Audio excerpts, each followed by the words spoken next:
Recently, Jiangmen in Guangdong has re-implemented lockdown measures and deployed drones to combat mosquitoes.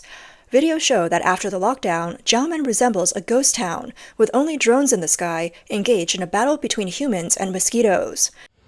On September 28th, Jiangmen's Xinhui district conducted a drone disinfection operation in the public areas of Dayun Mountain. Some online users have commented that they're fortunate to have escaped from their hometown, or else they would have been locked up again. On September 28th, people in Jiangmen, Guangdong, uploaded videos showing mosquito spraying. One person sighed, saying, "I just got through the typhoon, and now I have to spray mosquitoes every day. The mosquitoes won't take my life, but the fumes might. Living in Jiangmen is too hard."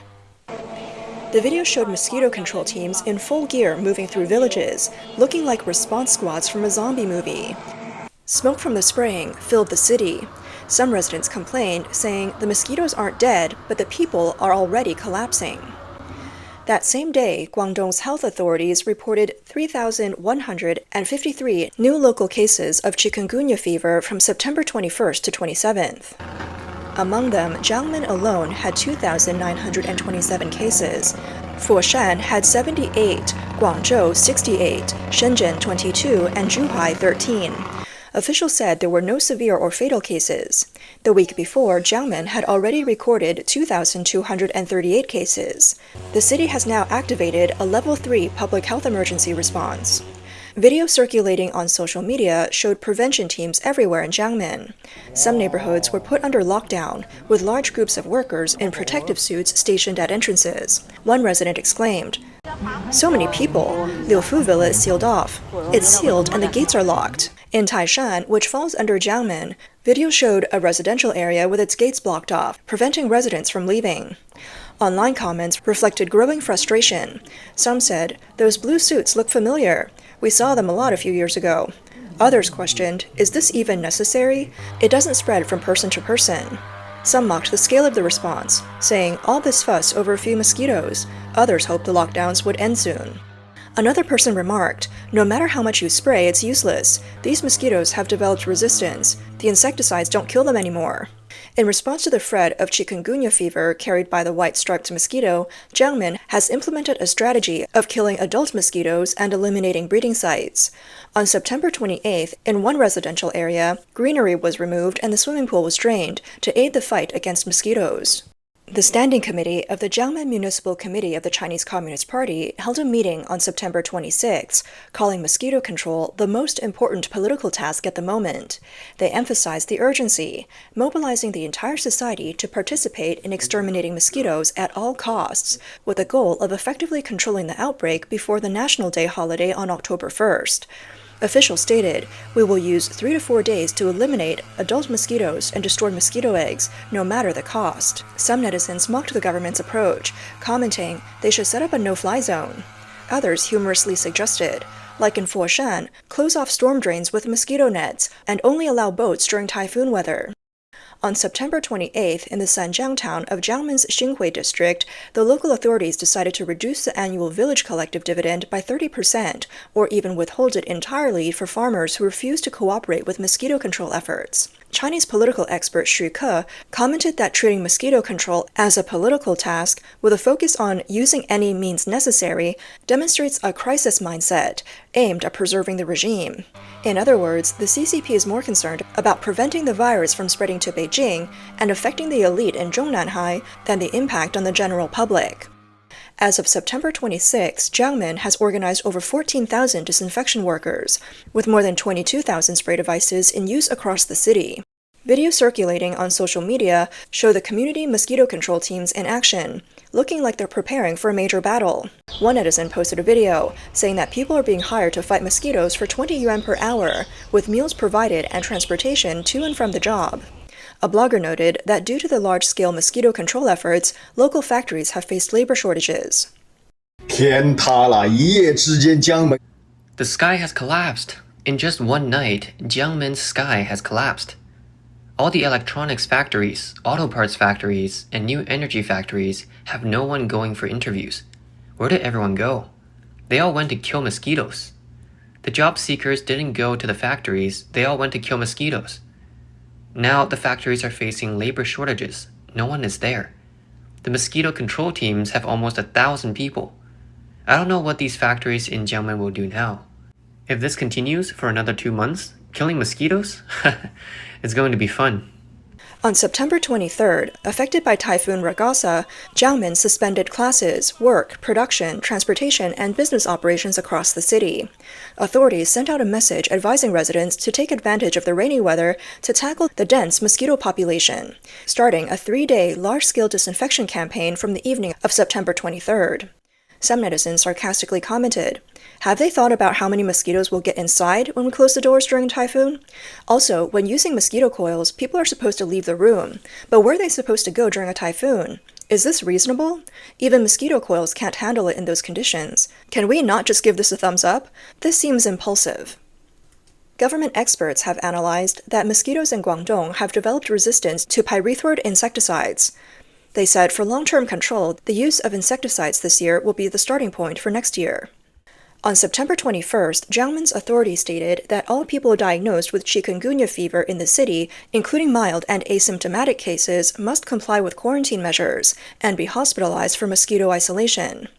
No individual or unit is allowed to refuse or delay hospitalization for any reason.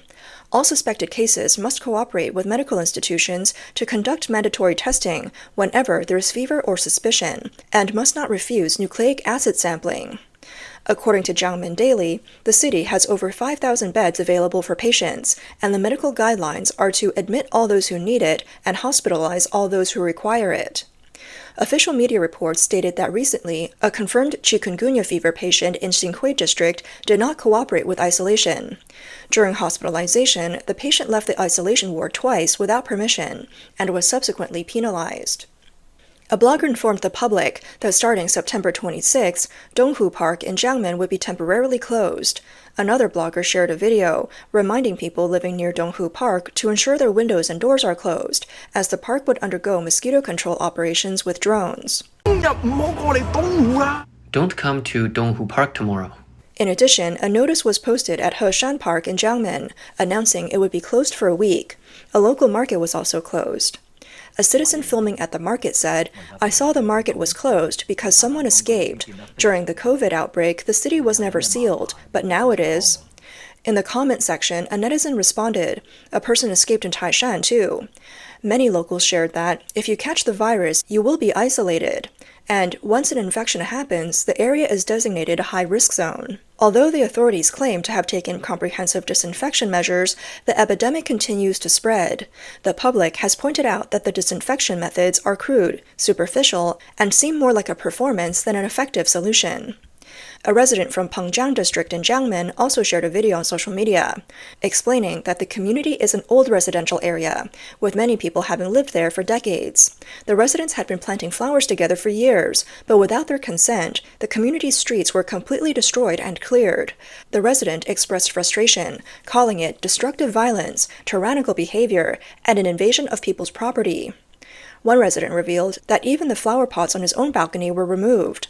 He stated, "The policies of the CCP change overnight, lacking long-term planning. They used to focus on greening, and now it's all destroyed. The government's approach is always extreme. One moment this, the next that. Ultimately, we, the common people, will pay the price. Everything they do is extreme, just like during the Cultural Revolution."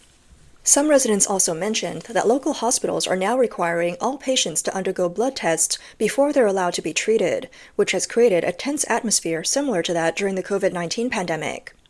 A resident revealed, "Now everyone going to the hospital has to get a blood test. If you don't, they won't treat you. It's just like during the pandemic, but now with an extra blood test. It feels oppressive, and they still charge you for it." While epidemic control is the government's responsibility, and following official directives is understandable, many things in China seem to take a twisted form due to the CCP's extreme governance mindset. The way the CCP is handling mosquito control brings back memories of the COVID-19 pandemic. One netizen shared,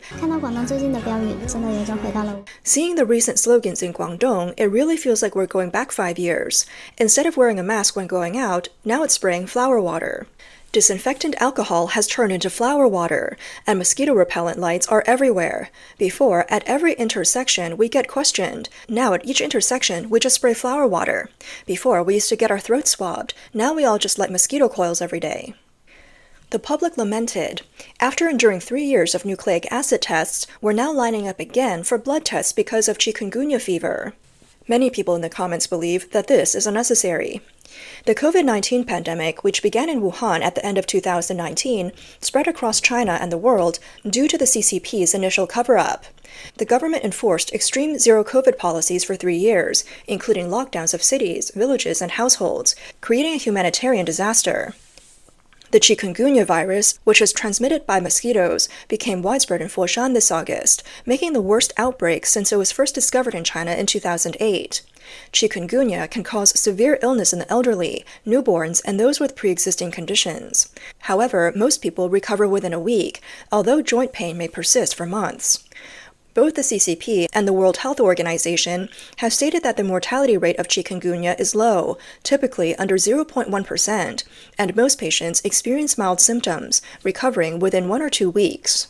Senior fellow Yan Zhonghuang studies global health at the Council on Foreign Relations. He noted that the CCP's current measures bear resemblance to its early mass mobilization campaigns.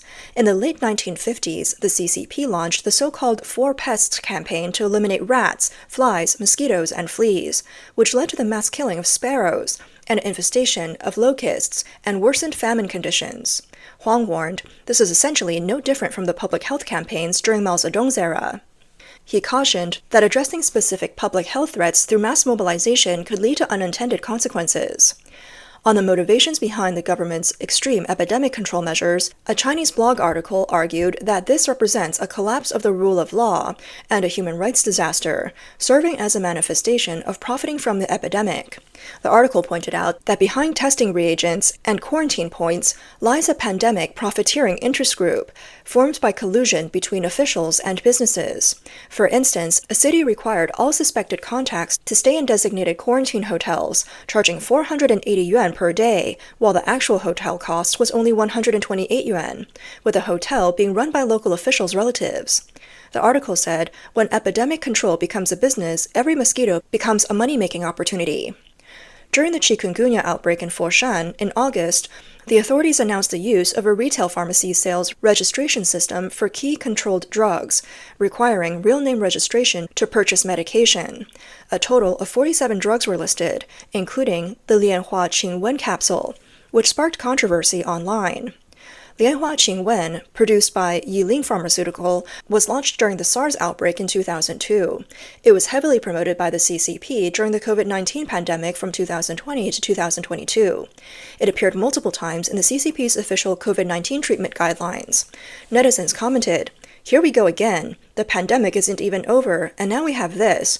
Is it the miracle cure for everything, or just a money-making tool?" And, "Changing the soup, but not the medicine. The old trick is back." Others added, "Looks like it's not selling anymore." Regarding doubts about whether Lianhua Qingwen can effectively treat chikungunya, Yiling Pharmaceutical responded to the media, stating that they have not conducted clinical trials specifically for chikungunya, but other companies' products likely haven't either. In 2022, during the Shanghai lockdown, the city faced severe secondary disasters, with many residents lacking food and medicine, but receiving multiple boxes of Lianhua Qingwen. State media strongly supported the product. However, countries such as the US, New Zealand, Sweden, and Australia banned Lianhua Qingwen from being brought into their borders. In addition, in January this year, when influenza A was prevalent in China, Lianhua Qingwen was included as a recommended medication in provincial guidelines, sparking widespread criticism online. Chinese COVID-19 expert and academician Zhong Nanshan had previously endorsed and advertised Lianhua Qingwen, leading to public suspicion of possible conflicts of interest. US-based current affairs commentator Tang Jingyuan further argued that Guangdong's epidemic control measures are not just a farce, but a carefully designed scam by the government. He claimed that this model is nearly identical to the previous dynamic zero COVID-19 approach, with two main objectives: politically, to gain significant political capital by demonstrating the government's focus and capability in pandemic control, and economically, to seize a large amount of the public's wealth. Tang Jingyuan mentioned that many of the designated parties responsible for testing and quarantine are actually the relatives of officials or their trusted associates.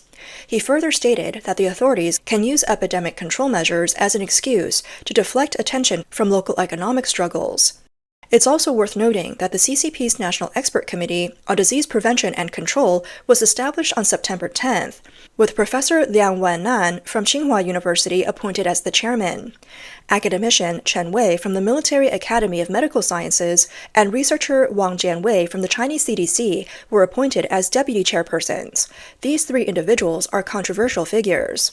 Liang Wannian, aged 64, served as the director of the Reform Office of the CCP's National Health Commission from 2018, and later as the executive vice dean at the Vanke School of Public Health at Tsinghua University from 2020 to 2025. During the COVID-19 pandemic, Liang was one of the key proponents of the lockdown policy. In April 2022, when the COVID-19 pandemic spread to 30 provinces across China, Liang insisted on maintaining the dynamic zero-COVID approach. He stated that by extinguishing one outbreak after another, we could achieve dynamic zero-COVID across society and eventually defeat the pandemic. However, by the end of the year, the authorities suddenly abandoned the lockdown policy, lifted lockdowns without warning, and the situation spiraled out of control, overwhelming hospitals and crematoriums nationwide. Chen Wei, appointed as the deputy chair of the committee, is a Chinese Academy of Engineering academician.